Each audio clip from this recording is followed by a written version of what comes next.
আমি সুন্দরী হওয়ায় বাবা সবসময় আমার দিকে চেয়ে থাকত। আমি যখন বাবাকে জিজ্ঞেস করতাম, বাবা তুমি আমার দিকে এমনভাবে চেয়ে থাকো কেন, আমি তো তোমার ছোট মাম্মি। বাবা বলতো, তুমি আমার মাম্মি ঠিক আছে, কিন্তু তুমি এখন তো বড় হয়েছ।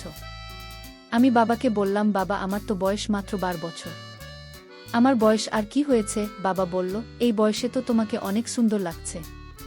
তারপর বাবা একদিন রাতে চুপি চুপি আমার ঘরে গেল, আমার জন্য শরবত নিয়ে এল। আর সেই শরবত খেয়ে আমি অজ্ঞান হয়ে গেলাম। তারপর বাবা আমার সাথে সারা রাত। আমি 12 বছরের অনেক সুন্দরী কুমারী মেয়ে, আমার বিয়ে হয়নি, তা সত্ত্বেও একদিন সকালবেলা ঘুম থেকে উঠে দেখলাম আমি গর্ভবতী হয়ে গেছি।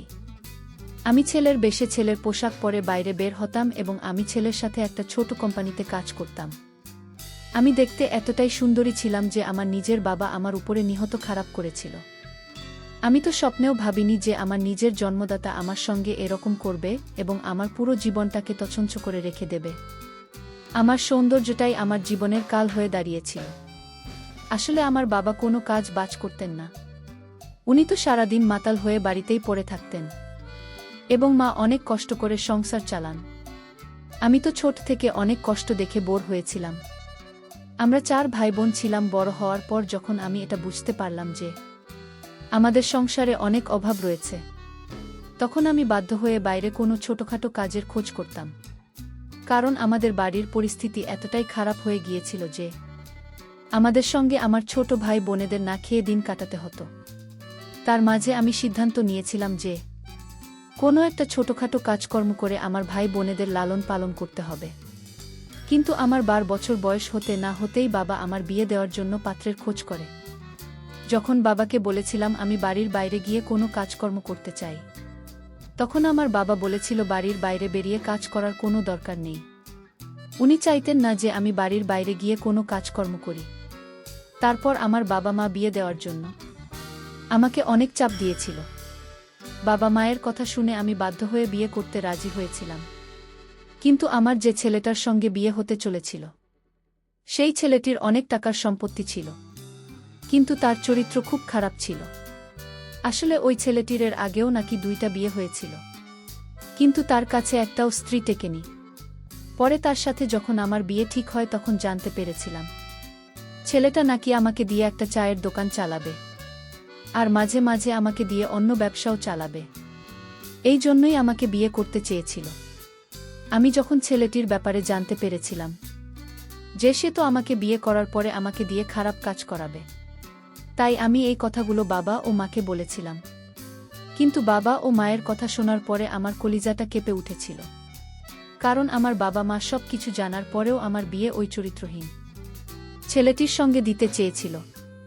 কারণ ওই ছেলেটি আমার বাবাকে বলেছিল প্রত্যেক মাসে নাকি তাদের সংসারের খরচ দেবে, এবং টাকার লোভে বাবা মা আমার বিয়ে একটা চরিত্রহীন লোকের সঙ্গে দিতে চেয়েছিল। আমি যখন এই বিয়েতে বাধা দেওয়ার চেষ্টা করেছিলাম, তখন আমার মা পার্সোনালভাবে আমাকে বলেছিল, তুমি কি আমাদের ব্যাপারে ভাবিস না? তোর কি আমাদের উপরে দয়া মায়া নেই? হ্যাঁ, আমরা তো সব কিছু জানার পরেও এই বিয়েতে রাজি আছি। কারণ এই ছেলেটার সঙ্গে তোর বিয়ে হলে আমরা সবাই উদ্ধার হয়ে যাব। আমাদের আর না খেয়ে মরতে হবে না, তো ছোট ছোট ভাই বোনেরা দুমুঠো খাবার পাবে। আর তো কেউ বাইরে গিয়ে কাজ করতে হবে না। মায়ের কথাবার্তা শুনে তো আমি অনেক বেশি আশ্চর্য হয়েছিলাম। কারণ মায়ের কাছেও আমার মান সম্মানের কোনো দাম ছিল না। আমার মা ও নিজেদের স্বার্থের কথা ভেবেছিল। ওদিকে যে ছেলেটার সঙ্গে আমার বিয়ে হওয়ার কথা ছিল, সেই ছেলেটি তো জেনে শুনে আমাকে পছন্দ করেছিল। কারণ আমরা গরিব ছিলাম এবং ছেলেটি খুব ভালোভাবেই জানত আমার বাবা মা বাধ্য হয়ে আমার বিয়ে দিতে রাজি হবেন এবং বিয়ের পরে আমার আর কিছুই করার থাকবে না। ওদিকে ওই ছেলেটির আগে যে মেয়ে দুটির সঙ্গে বিয়ে হয়েছিল, তারা কিন্তু ভালো ঘরের মেয়ে ছিল। তাই তারা ছেলেটির কথায় রাজি হয়নি এবং তারা ওই ছেলেটির সঙ্গে সম্পর্ক ভেঙে বাবার বাড়ি চলে যায়। আমার বাবা মাকে সব কিছু বলার পরেও যখন তারা আমার কোনো কথা শুনতে রাজি হয়নি, তখন আমি বাধ্য হয়ে বাড়ি থেকে পালিয়ে গিয়েছিলাম। কারণ আমি গরিব হলেও আমার কাছে মান সম্মানটা আগে এবং আমি কখনোই নিজেকে বিক্রি করে টাকা ইনকাম করার কথা ভাবিনি। বাড়ি থেকে পালিয়ে যাওয়ার পরে আমি অনেক কষ্ট করে ছোটখাটো কাজ পেয়েছিলাম। সেখানে আমি ছেলের ভেসে যেতাম এবং তখনও কেউ বুঝতে পারেনি যে আমি ছেলে নয়, একজন মেয়ে ছিলাম। তাও আমি এতটাই সুন্দর ছিলাম যে ছেলের ভেসেও যখন আমি রাস্তায় বের হতাম তখন সবাই আমাকে ঘুরে ঘুরে দেখতে।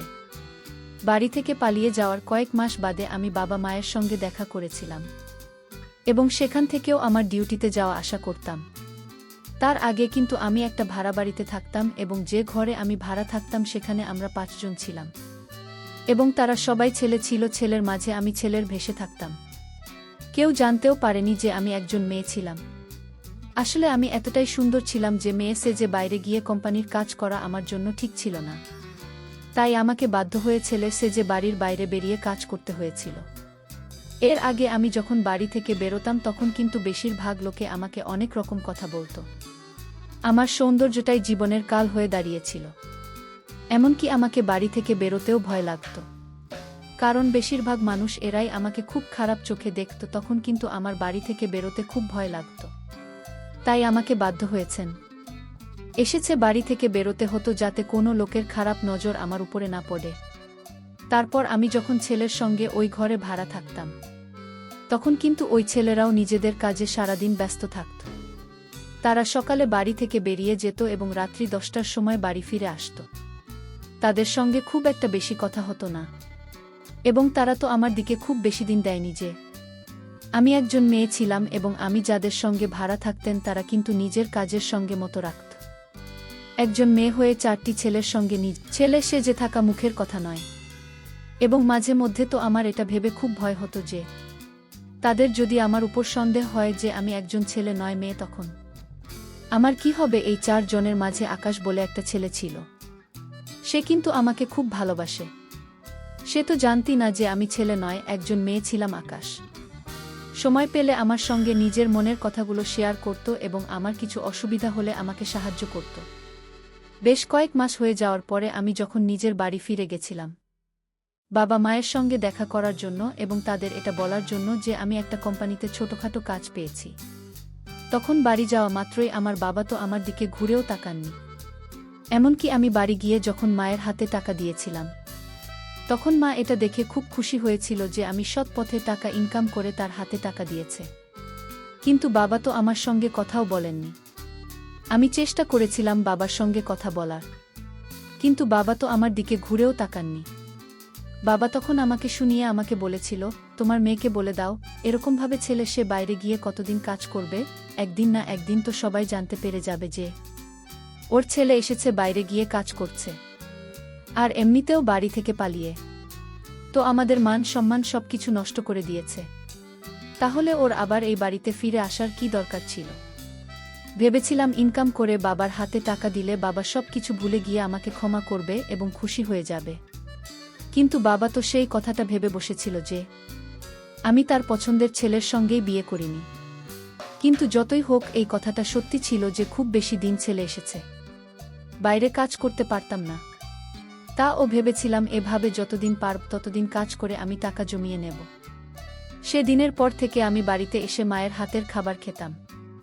আমি ভাড়া চালিত ঘরে থাকতাম।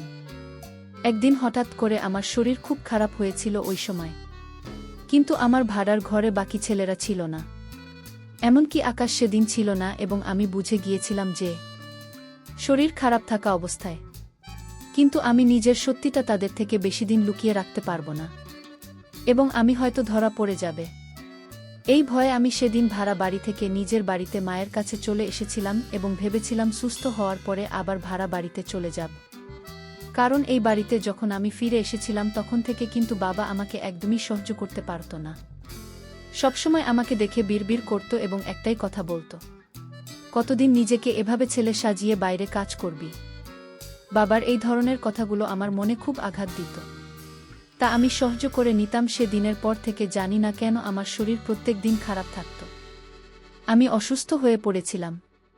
তাই ওই ভাড়া বাড়ি ছেড়ে নিজের বাবা মায়ের বাড়িতে সিট হয়েছিলাম। যখন থেকে বাবার বাড়িতে থাকা শুরু করেছিলাম তখন থেকে কিন্তু মা আমার খাওয়া দাওয়ার আরও বেশি খেয়াল রাখত।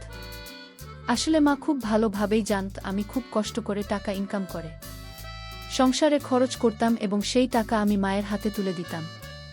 তাই মা আমাকে সবসময় একটা কথা বলতো, এত কষ্ট করে বাইরে গিয়ে টাকা ইনকাম করছিস, নিজের সব আশা ও স্বপ্ন সব কিছু ত্যাগ করে আমাদের কথা ভেবে আসছি, মনে সাহস করে ছেলে সেজে বাইরে গিয়ে কাজ করিস। তাই তুই নিজের শরীরের বিশেষ খেয়াল রাখি, খাওয়া দাওয়া ঠিকঠাক করবি।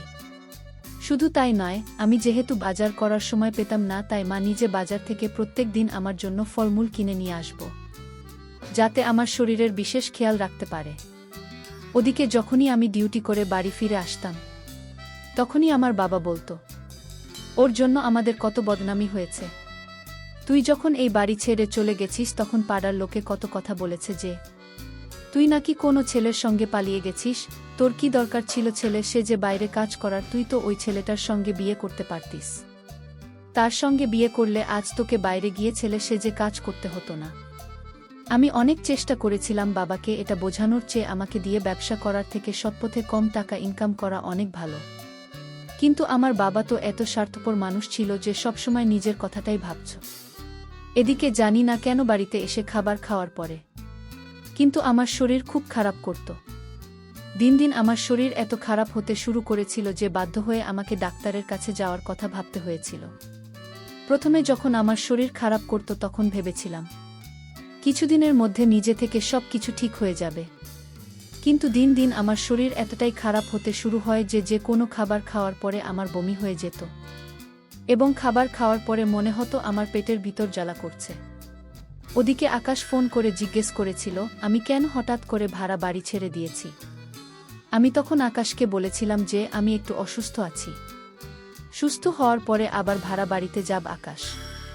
কিন্তু তখনও জানত না যে আমি ছেলে একটা মেয়ে। আকাশকে যখন বলেছিলাম যে আমার শরীর একটু খারাপ আছে, তখন সে কিন্তু প্রত্যেক দিন আমাকে ফোন করে আমার কথা জিজ্ঞেস করত। সেদিন আমি আকাশকে বলেছিলাম যে প্রত্যেক দিন খাবার খাওয়ার পরে কিন্তু আমার শরীর আরও বেশি খারাপ করতে শুরু করে, এমনকি আমার গলা ও পেটের ভিতর জ্বালা করে। আকাশ তখন বলেছিল আমি যাতে কোনো ভালো ডাক্তার দেখাই। এই কথাগুলো আমি কিন্তু মাকে বলিনি যে ভেতর ভেতর আমার শরীর খুব খারাপ আছে। মা কিন্তু নিয়মিত আমাকে যত্ন করে খাবার দিত, তাই আমার মনের বিশ্বাস ছিল যে সেই খাবার কি আমার শরীর খারাপ হয়নি, কারণ আমার মায়ের হাতে তৈরি খাবার খেয়ে অসুস্থ হওয়ার তো কোনো কথাই ছিল না। তাহলে খাবার খাওয়ার পরে কেন আমার শরীর এত খারাপ করত? আমি তো কিছুই বুঝতে পারছিলাম না যে আমার সঙ্গে এসব কি হচ্ছিল। এমনকি বাড়িতে আসার পর থেকে আমি বাইরের খাবার খাওয়া বন্ধ করে দিয়েছিলাম। তারপর আকাশ যখন আমাকে ফোন করে জিজ্ঞেস করত যে আমার শরীর কেমন আছে, তখন কিন্তু আমি আকাশকে সব কথা বলেছিলাম। তখন আকাশ আমাকে বলেছিল যাতে ল্যাবে গিয়ে একবার খাবার পরীক্ষা করি যে খাবারগুলো খাওয়ার পরে আমার শরীর খারাপ করে। কারণ আমি আকাশকে বলেছিলাম যে খাবার খাওয়ার পরে কিন্তু আমার শরীর খারাপ করে। তখন আকাশ বলেছিল খাবারে যদি কোনো প্রয়োজন থাকে তাহলে হয়তো সেই কারণে আমার শরীর খারাপ হয়েছে। শুধু তাই দিন দিন আমি এত দুর্বল হয়ে পড়েছিলাম যে আমাকে তো হাঁটাচলা করতে ইচ্ছে করত না, মনে হতো যেন সারাদিন বিছানায় শুয়ে থাকি না পেরে। আমি যখন ডাক্তারের কাছে গিয়েছিলাম চেক আপ করতে, তখন ডাক্তার আমাকে যা বলেছিল সেটা শুনে তো আমার পায়ের আমি চোখে ঝাপসা দেখতে পেলাম। কারণ ডাক্তার বলেছিল আমার পুরো শরীর বিষাক্ত হয়ে গেছে। আমি এমন কিছু খাবার খাচ্ছিলাম যেটার মাধ্যমে আমার শরীরে বিষ ছড়িয়ে গিয়েছিল। তারপর আকাশের কথা মতো আমি যখন ল্যাবে বাড়ির সমস্ত খাবার দাবার পরীক্ষা করার জন্য দিয়েছিলাম, তখন কিন্তু কিছুই ধরা পড়েনি, সবকিছু নরমাল ছিল। তারপর একটা জিনিস লক্ষ্য করলাম, প্রতিদিন রাতে আমার মা যে শরবত খেতে দিত সেই শরবত কিন্তু আমি ল্যাবে পরীক্ষা করার জন্য দিয়েছি, কারণ আমি জানতাম আমার বাড়ির খাবারের মধ্যে কোনো প্রবলেম ছিল না। তাও আকাশের কথা শুনে আমি বাড়ির খাবার দাবার চেক করতে দিয়েছিলাম, কিন্তু শরবত যখন আমি ল্যাবে দিয়েছিলাম চেক করার জন্য, তখন যা জানতে পেরেছিলাম সেটা জানার পরে তো আমার দম বন্ধ হয়ে আসছিল। কারণ ওই শরবতের মধ্যে আমার বাড়ির কেউ বিষ মিশিয়ে আমাকে খাওয়াতো, আর এই দূরত্ব আমার মা নিজের হাতে বাজার থেকে কিনে নিয়ে আসতো আমার জন্য। তার মানে কি আমার নিজের মা আমাকে মেরে ফেলার চেষ্টা করেছিল? কিন্তু আমার মা কেন আমার সঙ্গে এরকম করেছিল? আমি তো বিশ্বাস করতে পারছিলাম না যে আমার নিজের মা আমাকে তিলে তিলে মেরে ফেলতে চেয়েছিল। কিন্তু এটাই সত্যি ছিল যে শরবতের মধ্যে বিষ মিশিয়ে আমাকে কেউ মেরে ফেলার চেষ্টা করেছিল। সবকিছু শোনার পরে আমি যখন বাড়ি যাই তখন নিজের রাগ সামলাতে না পেরে মাকে বলেছিলাম যে সেখানে শরবতের মধ্যে আমাকে বিষ মিশিয়ে খাওয়াচ্ছে এবং আমাকে কেন মেরে ফেলার চেষ্টা করেছে। আমার মা তো অনেক বেশি আশ্চর্য হয়ে আমার দিকে তাকিয়ে বলেছিল, এটা কি ধরনের কথা বলছিস তুই? আমার মেয়ে, আমি কেন তোকে মেরে ফেলব? আমার মা তো স্বীকার করতে রাজি ছিল না যে শরবত এর মধ্যে সে আমাকে বিষিয়ে দেয়। এদিকে আমি নিজেই বুঝতে পারছিলাম না যে আমি কিভাবে জানতে পারবে যে কি আমাকে মেরে ফেলতে চাইছে। তারপর না পেরে আমার ছোট ভাইকে জিজ্ঞেস করেছিলাম যে সে যখন প্রত্যেক দিন রাতে আমার জন্য শরবত নিয়ে আসে তখন কি আমার মা কিছু মিশিয়ে দেয়, কারণ আমার বাড়ি আসার আগে আমার মা আমার টেবিলে খাবার দাবার রেডি করে রেখে দিত। যেহেতু আমার বাড়ি ফিরতে দেরি হতো, তারপর আমার ছোট ভাইকে জিজ্ঞেস করার পরে আমার ভাই যা বলেছিল সেটা শুনে তো আমার চোখ কপালে উঠে গিয়েছিল। আমি তো বিশ্বাস করতে পারছিলাম না যে আমার বাড়ির লোক আমার সঙ্গে এরকম করতে পারে, এবং কেন আমার সঙ্গে এরকম করেছিল। আসলে আমার ভাই বলেছিল সে যখন রাত্রিবেলা আমার বাড়ি আসার আগে আমার জন্য শরবত নিয়ে আসার আগে নাকি। প্রিয় বন্ধুরা, গল্পটি ভালো লাগলে অবশ্যই কমেন্ট করে জানাবেন। আর নিয়মিত এমন আলাদা স্বাদের গল্প শুনতে ভিডিওটিতে লাইক এবং চ্যানেলটিকে সাবস্ক্রাইব করে সাথেই থাকুন। আর হ্যাঁ, নোটিফিকেশন বেলটি অল করে রাখবেন যাতে পরবর্তী গল্প সবার প্রথমে আপনাদের কাছে পৌঁছে যায়। ধন্যবাদ বন্ধুরা, ধন্যবাদ সবাইকে।